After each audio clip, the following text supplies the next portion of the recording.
దేవునికి స్తోత్రం. ఈ ఉదయకాల సమయంలో ప్రార్థనలో కూడి వచ్చిన మీ అందరికీ ప్రభు పేరిట వందనాలు తెలియజేస్తూ ఉంటున్నాం. చిన్న ప్రార్థన చేసుకుని ఈ యొక్క వాక్యాన్ని ధ్యానం చేద్దాం. పరిశుద్ధుడా, నమ్మదగిన దేవా, కృపగల తండ్రి, మహోన్నతుడా, నీకు వందనాలు, స్తుతులు, స్తోత్రాలయ్యా. గడిచిన కాలమంతా నీ కృప చేత మీరు కాపాడి మరొక నూతనమైన దినాన్ని మీరు మాకు ఇచ్చారు.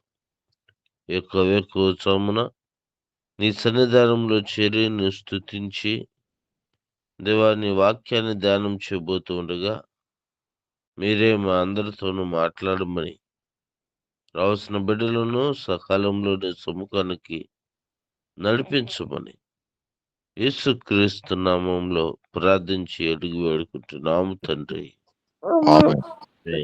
ఆమేన్. దేవునికి స్తోత్రం. ప్రభునందు ప్రియమైన దేవుని బిడ్డలారా, అపోస్తలుడైన పౌలు గారు తెస్సలోనిక సంఘానికి ఒక ఉత్తరాన్ని రాస్తూ ఉంటున్నాడు. ఆ సంఘంలోని దేవుని బిడ్డలను ఉద్దేశించి వారిని ఆత్మీయంగా బలపరుస్తూ అనేక విషయాలు తెలియజేస్తూ ఇక చివరిలో ఈ మాటలను ఆయన మాట్లాడుతూ ఆయన చెప్తున్నాడు, ప్రతి విషయమందు కృతజ్ఞతాస్తుతులు చెల్లించుడి అని ఆయన మాట్లాడుతూ ఉంటున్నాడు. దేవునికి ప్రతి విషయంలో మనము కృతజ్ఞతాస్తుతులు చెల్లించే వ్యక్తులుగా మనం ఉండాలి. ఇలాగూ చేయుట యేసు క్రీస్తునందు మీ విషయంలో దేవుని చిత్తము అని రాయబడి ఉంటుంది. ఇలాగూ చేయుట మన విషయంలో దేవుని చిత్తము. మనం ప్రతి విషయంలో కూడా ఆయన చిత్తం ఏమిటి అని గ్రహించి మనం ముందుకు వెళ్తూ ఉండాలి. మనం ఏ పని ప్రారంభించినా, ఏ ఆలోచన చేసినా ఇది ఆయన చిత్తమా కాదా అని ఆలోచన చేసుకొని దేవుని దగ్గర మొరపెట్టుకొని మనం ముందుకు వెళ్ళే వ్యక్తులుగా మనము ఉండాలి. అయితే మనము ప్రతి విషయంలో కృతజ్ఞతాస్తుతులు ఏ విధంగా చెల్లిస్తూ ఉంటున్నాం అనేది ఒకసారి మనం ఆలోచన చేయాలి. మనమైతే దేవుని యొక్క మహాకృపను బట్టి దేవుడు ప్రతి ఉదయకాల సమయంలో మనల్ని ఈ విధంగా సమకూరుస్తూ ఉంటున్నాడు. వేకువజామున దేవుని సముఖంలో గడపటానికి, విజ్ఞాపన చేయటానికి, ప్రార్థన చేయటానికి దేవుడు తన కృపను మన పట్ల వెల్లడిపరుస్తూ ఉంటున్నాడు.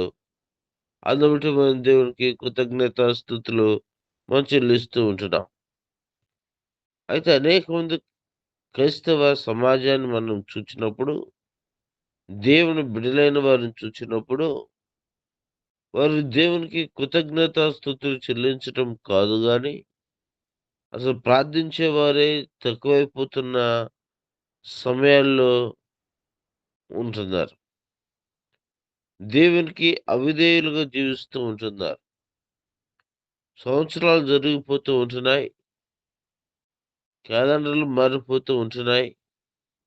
కానీ ఆత్మీయ జీవితంలో సరైన ఎదుగుదల మాత్రము ఉండటం లేదు. మన యొక్క ఆత్మీయ జీవితంలో పరిపూర్ణమైన ఎదుగుదలలో మన యొక్క ఆత్మీయ జీవితాలు ఉండాలి.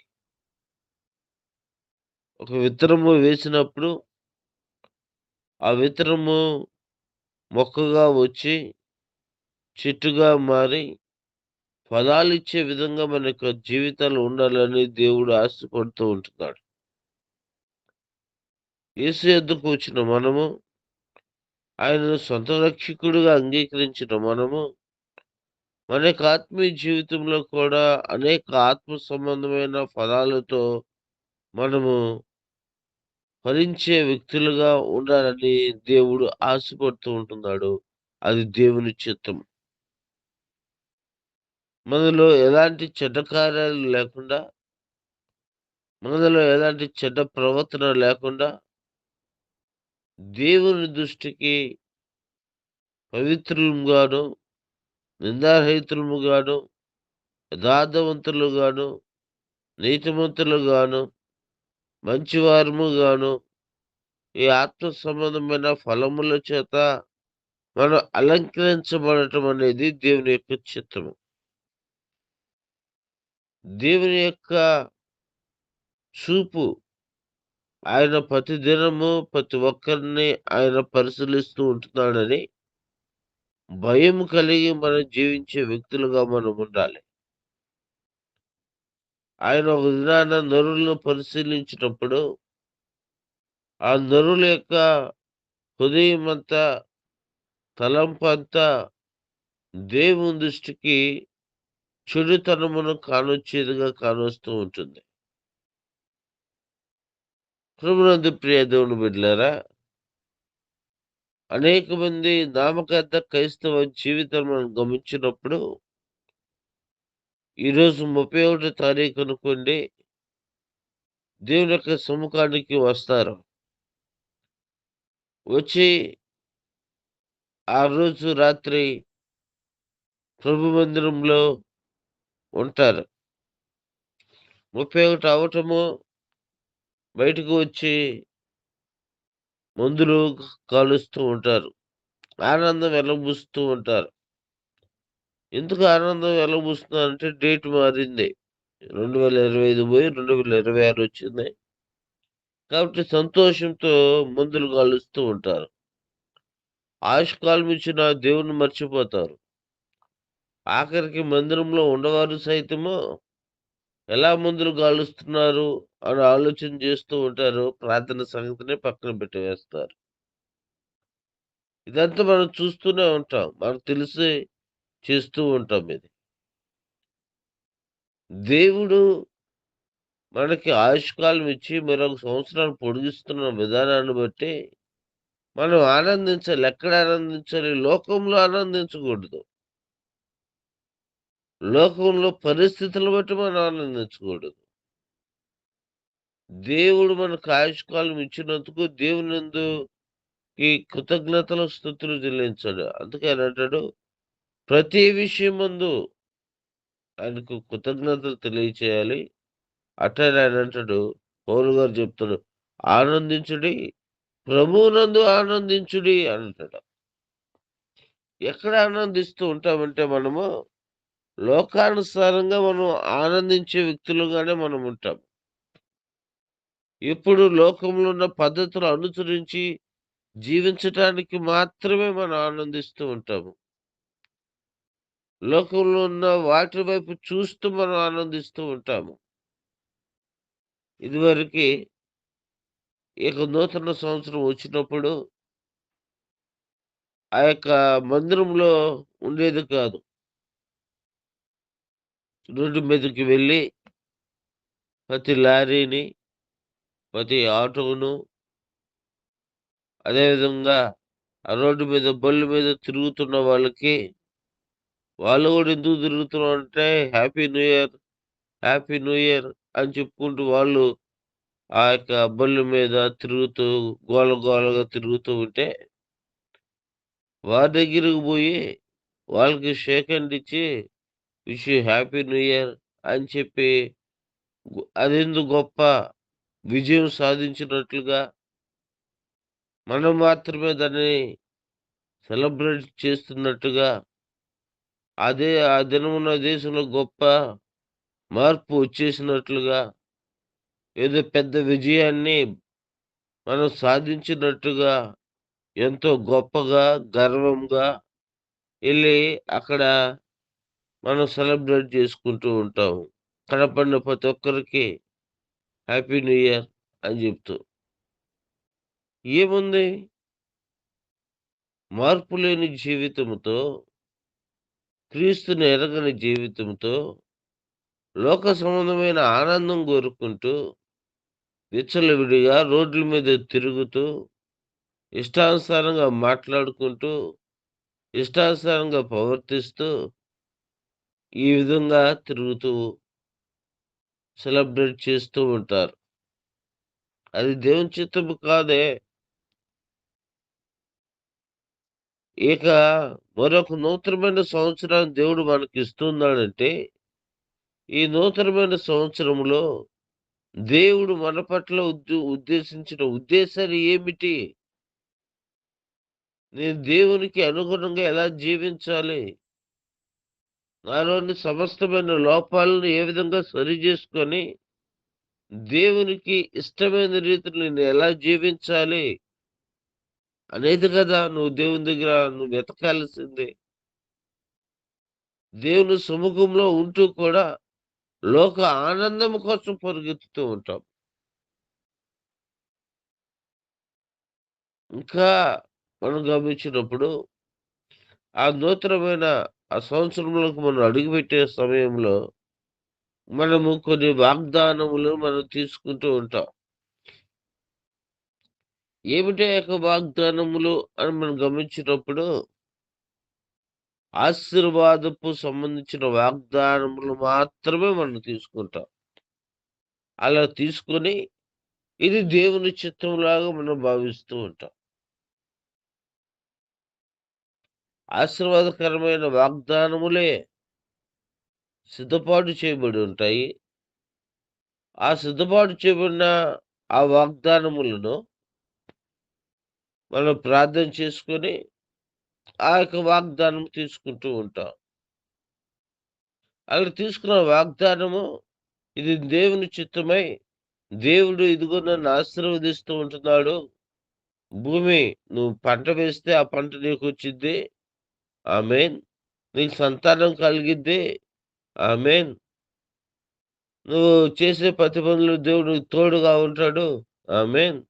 నేను అనేక తరములకు దేవుడు మంచిగా నిన్ను ఆశీర్వదిస్తాడు. ఆమేన్. భలే వాగ్దానం వచ్చింది. ఈ సంవత్సరం దేవుడు నాకు భలే వాగ్దానం ఇచ్చాడు. దేవుడు ఈ సంవత్సరాన్ని దీవించబోతూ ఉంటున్నాడు. ఆశీర్వదించబోతూ ఉంటున్నాడు. గొప్పగా హెచ్చించబోతూ ఉంటున్నాడు. నా బిడ్డలకు ఉద్యోగం రాబోతా ఉంటుంది.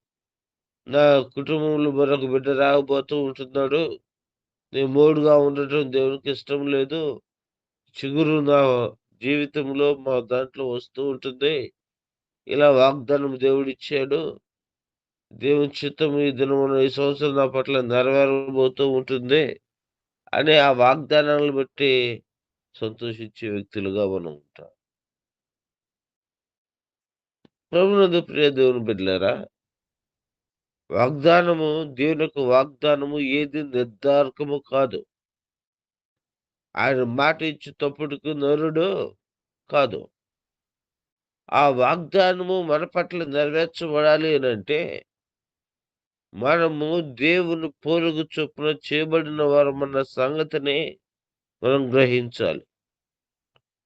మనము మన కొరకు నశించిన దానిని వెదకి రక్షించుటకు మనిషి కుమారుడుగా ఈ లోకమునకు వచ్చి మనందరి నిమిత్తము ఆయన యొక్క ప్రాణమును పెట్టి బలియాగముగా ఇచ్చిన ఉచిత రక్షణను మనం పొందుకున్నామన్న సంగతిని మనం గ్రహించాలి. ఆయన ఎందుకు ఈ లోకమునకు వచ్చి ఉన్నాడు అనంటే, మనందరి పాప దోషములను పరిహరింపజేయటానికి. నిన్ను నన్ను నీతిమంతులుగా, పరిశుద్ధులుగా, యథార్థవంతులుగా మార్చటానికి. మనలో ఉన్న చెడు లక్షణములన్నిటిని తీసివేసి, ఆయన వలె ఉండటానికి. ఆయన వలె మనము కూడా యథార్థవంతులుగా సమాజంలో ఉండటానికి, అనేక మందికి మేలు చేసే వ్యక్తులుగా, అనేక మందిని రక్షణ మార్గములకు నడిపించే వ్యక్తులుగా, మీరు సర్వలోకములోకి వెళ్ళి, సర్వ సృష్టికి దేవుని యొక్క సువార్తను ప్రకటించే బిడ్డలముగా ఉండటాన్ని ఆయన ఇష్టపడుతూ ఉంటున్నాడు. అది ఆయన చిత్తము. ఆయన యొక్క ఉద్దేశం ఏమిటి? దేవుడు ఆయనకిచ్చిన పనిని ఏదైతే మనుషులందరిని రక్షించటానికి ఆయన ఈ లోకానికి వచ్చాడో అదే ఆయన చిత్తము. దేవుని చిత్తము. దేవుని చిత్తము నెరవేర్చుటకు మనిషి కుమారుడుగా ఆయన ఈ లోకానికి వచ్చాడు. నిన్ను నన్ను ఏర్పాటు చేసుకున్న దేవుడు మనము కూడా అనేక మందిని రక్షణ మార్గములకు నడిపించటం అనేది దేవుని యొక్క చిత్తము. రక్షించబడిన నీవు దేవుని యొక్క భారము కలిగి పనిచేసే వ్యక్తిగా ఉన్నావో లేదనేది మనం పరిశీలన చేసుకోవాలి. దేని గురించి చింతింపకుడి అని అంటున్నాడు. నీకు ఏ సమయంలో ఏది ఇవ్వాలో, ఏది ఇవ్వకూడదో, ఎలా ఇవ్వాలో అది ఆయనకి తెలుసు. ఏ సమయంలో నీకు ఆశీర్వాదం ఇవ్వాలో. ఆ దినాన అబ్రాహామును పిలిచాడు. నిన్ను ఆశీర్వదిస్తాను. ఆకాశ నక్షత్రము వలె, భూమి మీద ఇసుక రేణువుల వలె నీ సంతానమును విస్తరింపజేస్తాను అని చెప్పిన దేవుడు ఒక 20-25 సంవత్సరాల వరకు ఆయనకి ఆ వాగ్దానం ఆయన పట్ల నెరవేర్చబడలే. వాగ్దానం ఇచ్చాడు. ఆ వాగ్దానం కొరకు ఎదురు చూడవలసిన పరిస్థితులు, ఆ వాగ్దానం కొరకు నిలబడాల్సిన పరిస్థితులు, ఆ వాగ్దానం నెరవేర్పు కొరకు దేవుడు అబ్రహామును ఏ విధంగా సిద్ధపాటు చేశాడో, ఏ విధంగా ఆ మధ్యలో ఎలాంటి కొన్ని సమయాల్లో తప్పుడుగా మార్గాన్ని తప్పిపోయాడో, లోకానుసారమైన మాటలకు ఏ విధంగా లోబడిపోయాడో కూడా మనం చూస్తూ ఉంటున్నాం. ప్రియ దేవుని బిడ్డ, దేవుని యొక్క వాగ్దానము మన పట్ల నెరవేర్చబడాలి అనంటే మనం దేవుని వైపు చూచే బిడముగా మనం ఉండాలి. మన సొంత నిర్ణయాలు తీసుకుంటూ, మన సొంతమైన మార్గంలో మనం నడుచుకుంటూ ఇది దేవుని చిత్తమని మనం ముద్ర వేయకూడదు. కనిపెట్టి ప్రార్థించే వ్యక్తులుగా మనం ఉండాలి. ఆయన యొక్క చిత్తానుసారంగా జీవించడానికి ఇష్టపడే బిడ్డలముగా మనం ఉండాలి. ఎంత కష్టం వచ్చినా, ఎన్ని విధాలుగా ఇబ్బందులు ఎదురైనా మనం దేవుని వైపు చూచే బిడ్డలుగా మాత్రమే మనం ఉండాలి. అందుకే హబక్కూకు మనం గమనించినప్పుడు 3వ అధ్యాయం 2వ వచనంలో రాయబడి ఉంటుంది. సంవత్సరంలో జరుగుచుండగా నీ కార్యములు నూతనపరచుము అని అంటాడు. వాయిద్యములతో పాడదగిన ప్రార్థన అని రాయబడి ఉంటుంది అక్కడ. అయితే అక్కడ ఒక మాట కూడా ఉంటుంది. హబక్కూకు రాసిన గ్రంథము 3వ అధ్యాయము పేజీ నంబరు 770వ పేజీ.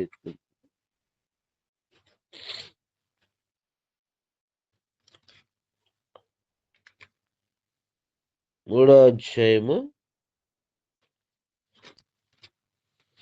17, 18, 19 వచనాలు గమనించినప్పుడు అంజూరపు చెట్లు పూయకున్నను, ద్రాక్ష చెట్లు ఫలింపకపోయినను, ఒలీవ చెట్లు కాపులేకయున్నను, చేనులోని పైరు పంటకు రాకపోయినను, గొర్రెలు దొడ్డిలో లేకపోయినను, పొలాల్లో పశువులు లేకపోయినను, నేను యెహోవా యందు ఆనందించెదను.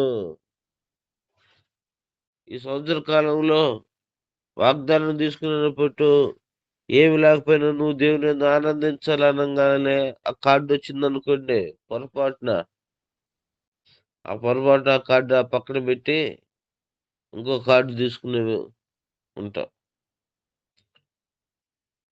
ప్రభునందు ప్రియ దేవుని బిడ్డలారా, హబక్కూకు అంటున్నాడు, అంజూరపు చెట్లు పూయకపోయినను, ద్రాక్ష చెట్లు ఫలింపు లేకపోయినను, ఒలీవ చెట్లు కాపు లేకయున్నను, చేనులోని పైరు పంటకు రాకపోయినను, గొర్రెలు దొడ్డిలో లేకపోయినను, సాలలో పశువులు లేకపోయినను, ఏవి లేకపోయినా కూడా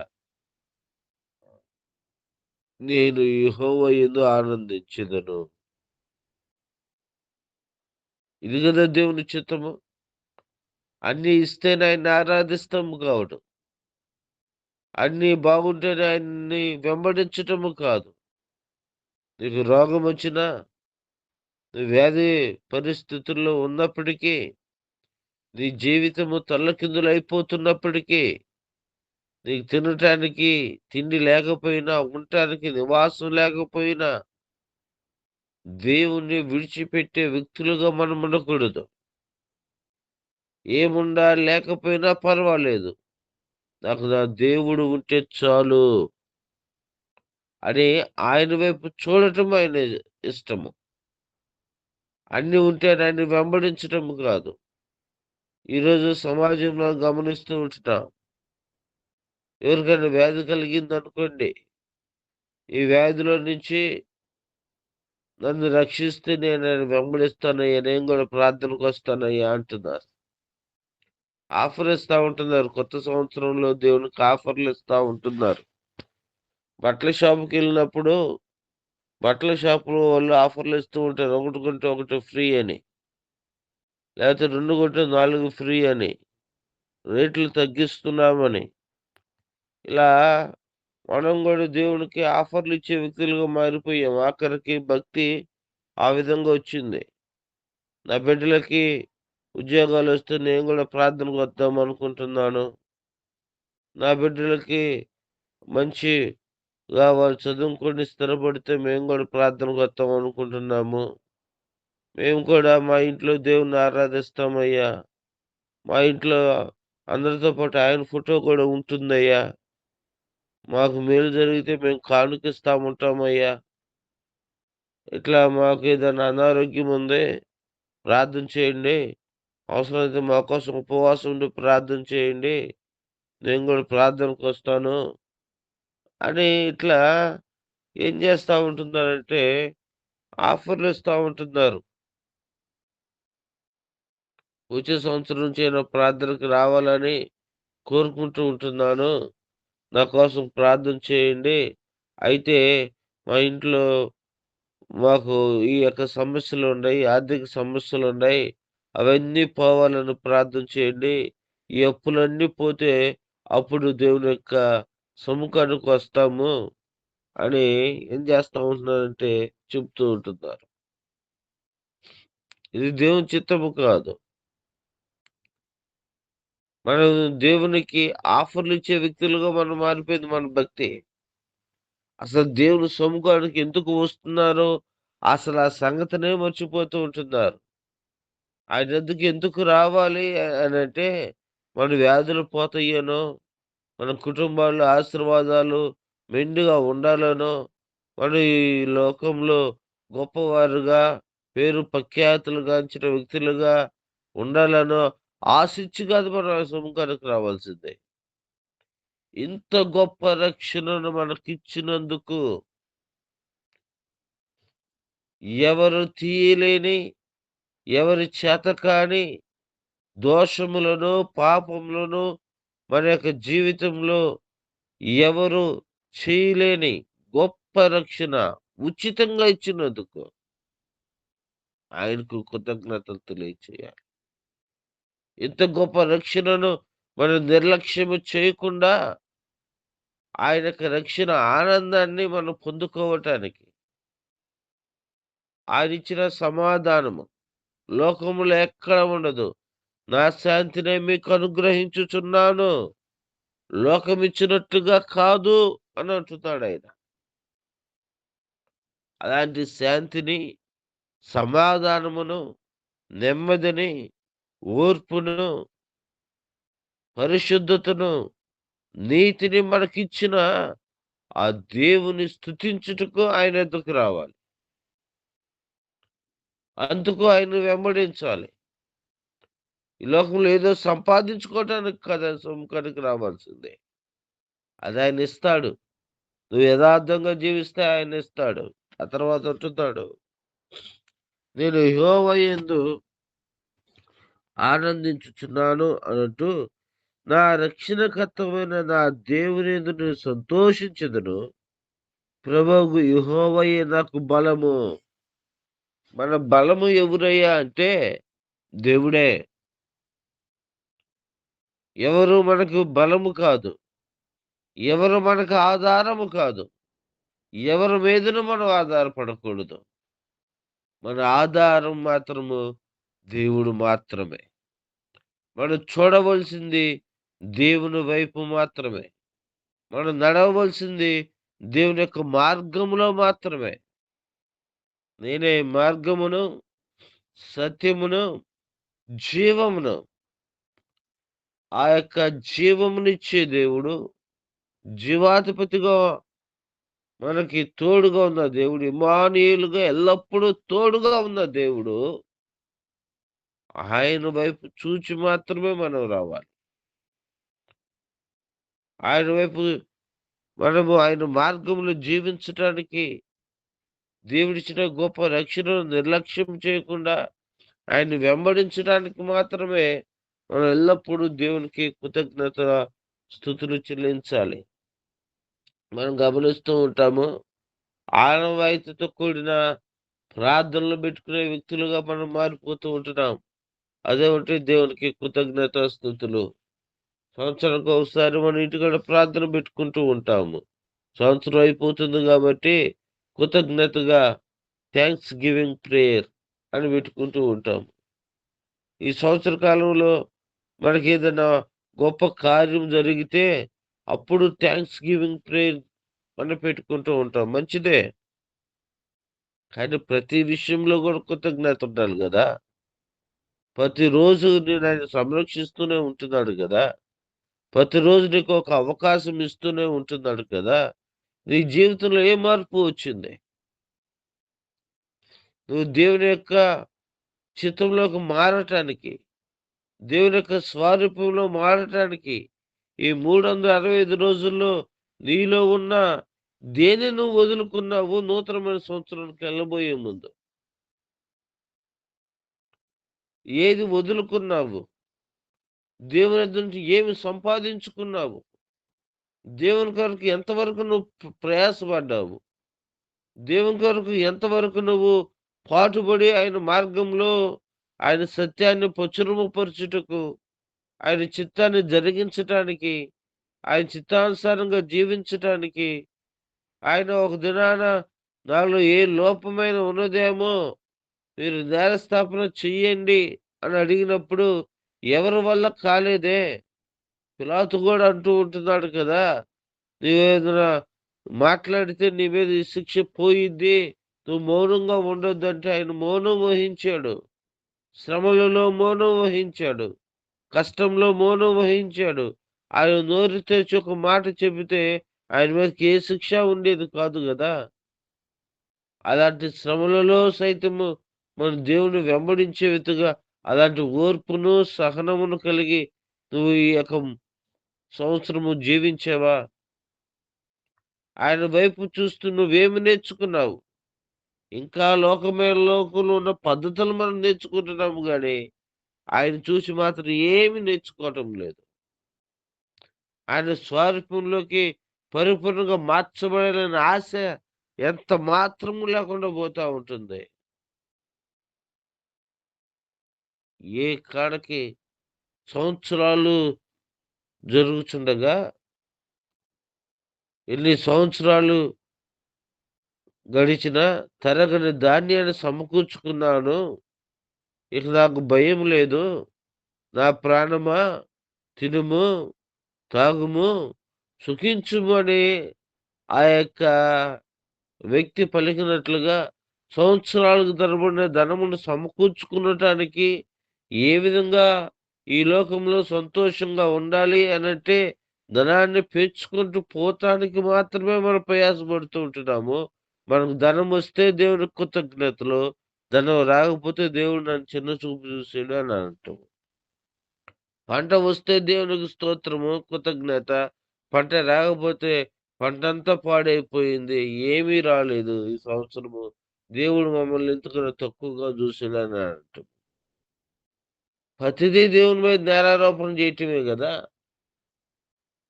ఆఖరికి దేవుని బ్లాక్‌మెయిల్ చేయటం గూడా మారిపోయారు. ఎవరికైనా ఎట్లా ఉందంటే నువ్వు బతికిస్తే నీ సొమ్ముకాడుకొస్తాము అని అంటాము. నువ్వు ఆశీర్వదిస్తే నీ సొమ్ముకాడుకొస్తాము అని అంటావు. నేను చేసే పనిలో ఈ విధంగా జరిగితే నీకు కానుక వేస్తానని నువ్వు ఒప్పుకోవటము. నీకు చేస్తేనే కానుకిస్తావా? అది కృతజ్ఞత మరల. దానికి మళ్ళీ పేరు కృతజ్ఞత అని పెట్టుకుంటున్నాం. ఇట్లా ప్రార్థన చేసుకున్నాను. దేవుడు నాకిదిచ్చాడు. అందుకని కృతజ్ఞత కానుకిస్తున్నాను అంటున్నాడు. ఇది కృతజ్ఞత గాదు. ఇది దేవుని చిత్తము కాదు. దేవుని చిత్తమేమిటంటే, ఆయన స్వరూపంలోకి మార్చబడటం. ఆయన ఇష్టానుసారంగా మనము జీవించటం. ఆ తర్వాత రాయబడి ఉంటుంది. ఆయన నా కాళ్ళను లేడి కాలవల చేయను. ఉన్నత స్థలముల మీద ఆయన నన్ను నడవచేయును. ఎక్కడికి నడిపిస్తున్నాడంట? ఆయన మన కాళ్ళను లేడి కాలవలు చేస్తాడంట. ఉన్నతమైన స్థలముల మీద ఆయన మనల్ని నడవ చేస్తాడు.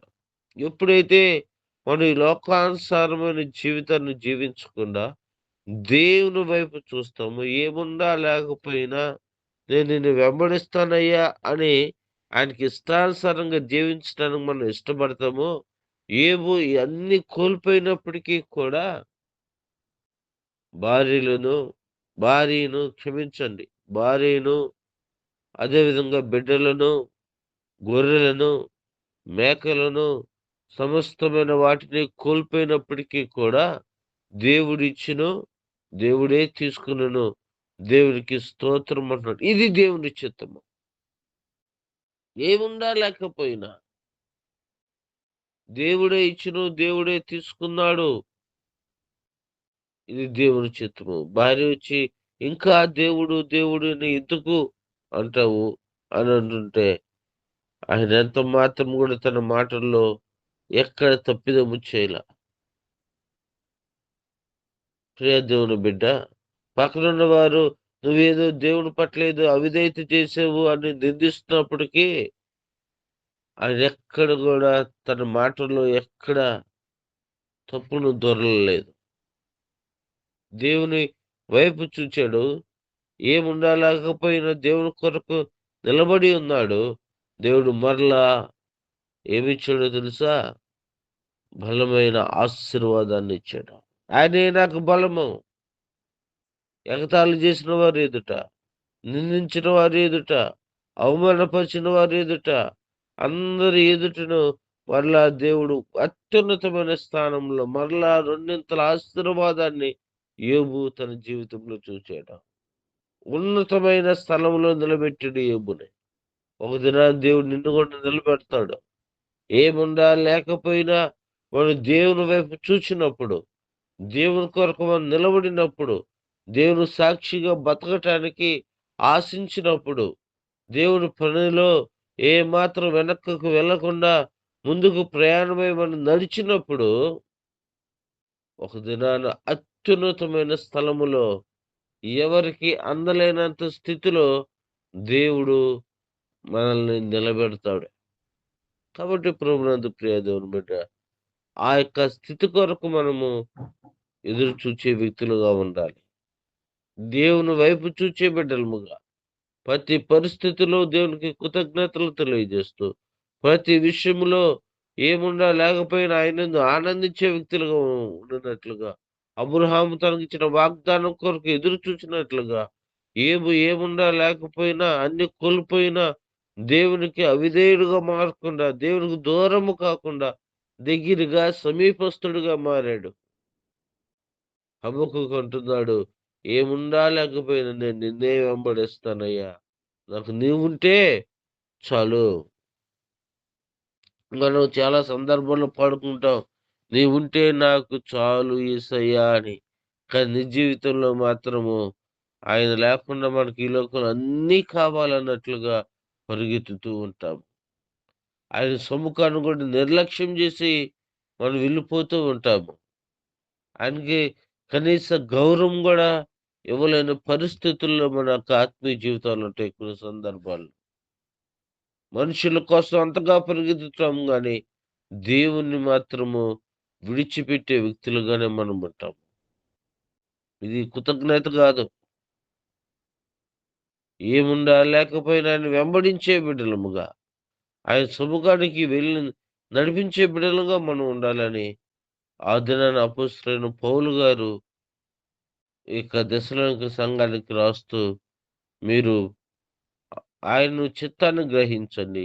ఆయన వలె పరిపూర్ణమైన పరిశుద్ధులుగా, నీతిమంతులుగా మార్చబట్టుకు ప్రయాసపడాలని హెచ్చరించిన రీతిగా, తెలియజేసిన రీతిగా దేవుడి దినాన మరొక నూతనమైన సంవత్సరంలోకి మనం వెళ్ళిపోతూ ఉంటున్నాము.